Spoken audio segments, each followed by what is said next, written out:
ناظرین، یہ کہانی ڈیزی کی ہے جو بہت ایماندار اور محنتی نوکرانی تھی۔ ریشما کے گھر کام کیا کرتی تھی۔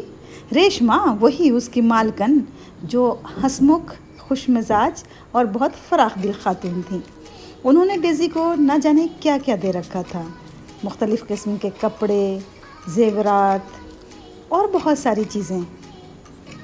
لیکن ڈیزی کے دل میں تو مالکن کا ایک ریڈ گاؤن بس گیا تھا جو وہ کبھی کبھی رات کو پہنا کرتی تھی۔ وہ سوچتی تھی کاش اسے یہ ریڈ گاؤن مل جائے، اور اس نے سپنوں میں خود کو اس گاؤن کو پہن کے ادھر ادھر گھومتے ہوئے بھی دیکھ لیا تھا۔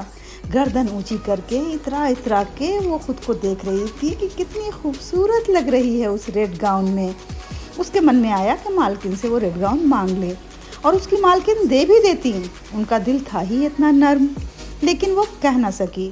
اس کی مالکن تو بہت فراخ دل تھی، خاص طور سے رمضان کے مہینے میں تو وہ اتنا بانٹا کرتی تھیں کہ دونوں ہاتھوں سے لٹاتی تھیں، پر وہ رمضان میں بھی ان سے کچھ نہیں کہہ سکی اور ان سے اپنی کوئی خواہش کا اظہار نہ کر سکی۔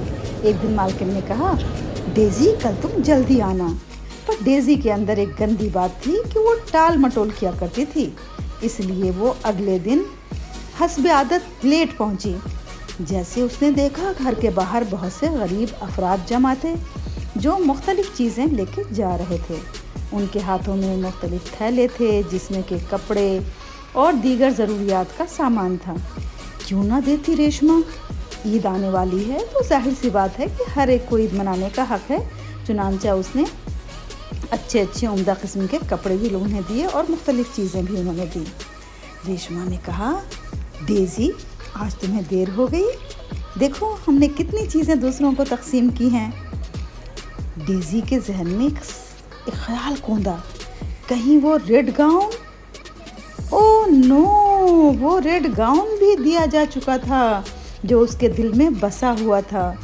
اوہو، اب وہ کیا کرے گی؟ ہائے اس کی یہ گندی عادت، ٹال مٹول کرنا، لیٹ آنا، ٹائم پہ نہ کرنا، اس عادت نے اسے کہیں کا نہیں چھوڑا۔ ناظرین، حقیقت یہی ہے کہ نہ صرف ڈیزی بلکہ ہم میں سے جو کوئی بھی اس عادت کا شکار ہے وہ کہیں کا نہیں رہے گا۔ براہ کرم تساہلی کو اپنی زندگی سے باہر نکالیے، ٹال مٹول کی عادت کو چھوڑیے۔ جو کرنا ہے ابھی کرنا ہے اور اسی وقت کرنا ہے، ورنہ آپ گھر میں بھی، رشتہ داروں کے یہاں بھی اور ورک پلیس پہ بھی کہیں کے نہیں رہیں گے۔ کامیابی آپ سے روٹھی ہوئی رہے گی۔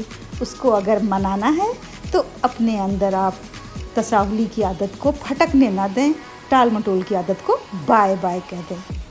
Thank you.